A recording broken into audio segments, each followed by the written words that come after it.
So the oil money artery is completely open. Except, of course, it is not. And here's why. Iran's foreign minister today. The passage for all commercial vessels through Strait of Hormuz is declared completely open. And then Donald J. Trump. But the naval blockade will remain in full force and effect as it pertains to Iran.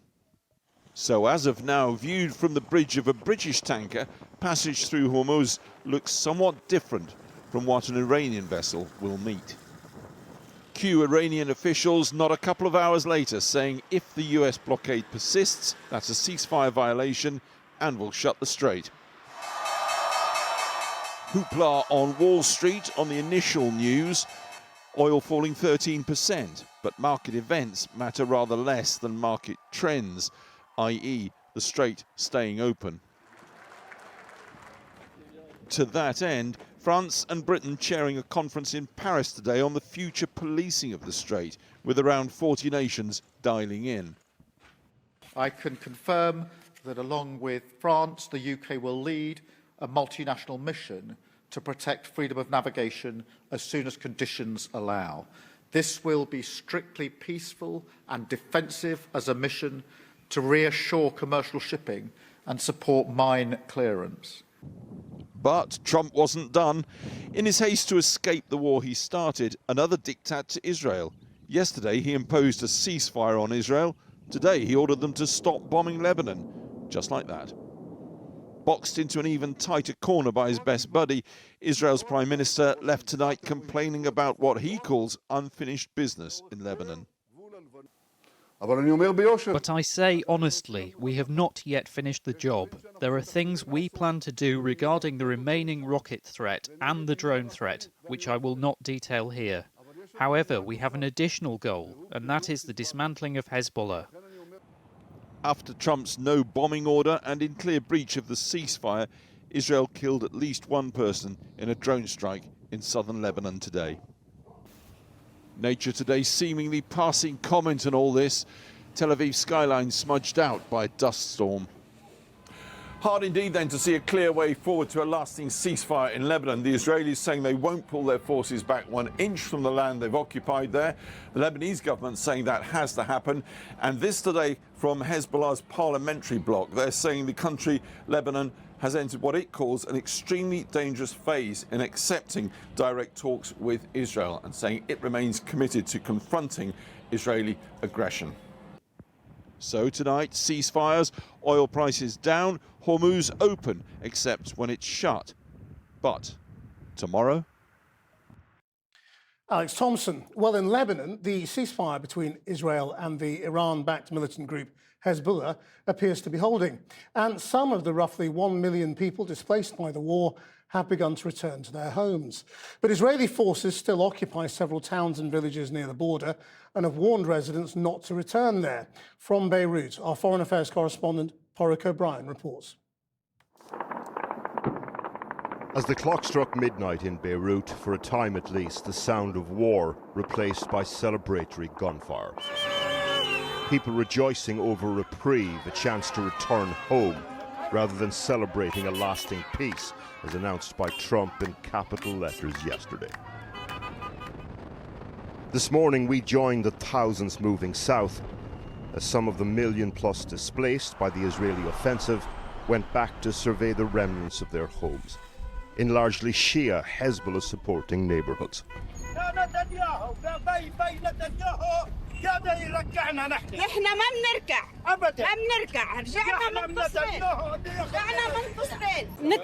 نتمنى بس نتمنى وقف اطلاق النار يكون محافظ على كرامتنا نتمنى انه احنا بعد شوي ما يصير علينا نفس الشيء.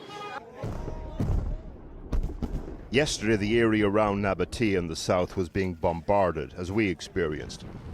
Today, we were able to go into the center of town. As well as a test of the durability of the ceasefire, this is also a test for Hezbollah itself. They've told people not to return to the south. Many have ignored that. But if this ceasefire falls apart in the weeks to come and people have to leave their homes again in towns like this, as well as blaming the Israelis, it may also foment frustration with Hezbollah itself. This is a lopsided ceasefire, in practice resembles a previous one in 2024. The Israeli army, for example, maintains its positions in the south. It allows them to continue some operations, including preemptive strikes against Hezbollah. It places the Lebanese state under intense pressure to disarm that group and assert its own sovereignty, something Lebanon has struggled with for decades, which Hezbollah knows. We totally refuse any direct negotiations between the Israeli entity and the Lebanese state. It is unable, incapable and unauthorized constitutionally and nationally for the Lebanese leadership to keep such a dangerous concession that threatens Lebanon's future. In truth, the ceasefire wouldn't have got to this stage without tacit buy-in from Hezbollah. In the last hour, the Lebanese president addressed the nation, took coded aim at the Iran-supported group. Today we negotiate for ourselves and make our own decisions. We are no longer a card in anyone's pocket, nor a battlefield for others' wars. The ceasefire brings some relief. It doesn't take long to take a much-needed breath. After the last 46 days of war, though, it will take much longer to build meaningful trust. Well, let's get the latest from Washington now, and our US editor, Anushka Rastana.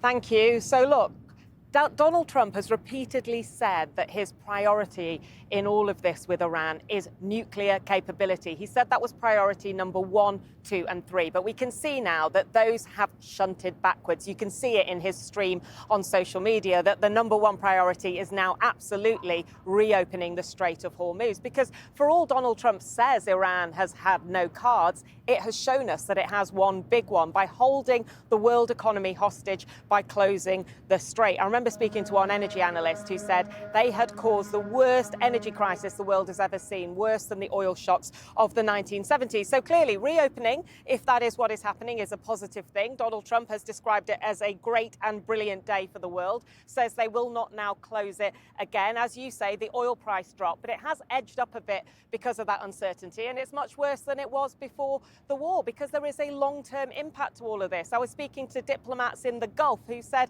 they are head in hands over the state of their economies and that much of this will take years to recover from. A senior British diplomat said to me, across Europe, incumbent governments think they are going to have a political backlash on the scale of COVID. We saw that actually, outburst here from Rachel Reeves, the Chancellor, who said it's weird that the Strait of Hormuz is a goal when it was open before this war began. Now, Donald Trump is sounding pretty positive. He's talking about meetings this weekend, a deal in a day or two. We don't always trust his timelines, but clearly he is hoping that there will be progress. He is talking about nuclear within that, beyond the Strait of Hormuz. But look, he has a big incentive to get this fixed because the midterms are looming. He is in Nevada and Arizona at the moment, and he's talking about tax. That is what he needs to focus on.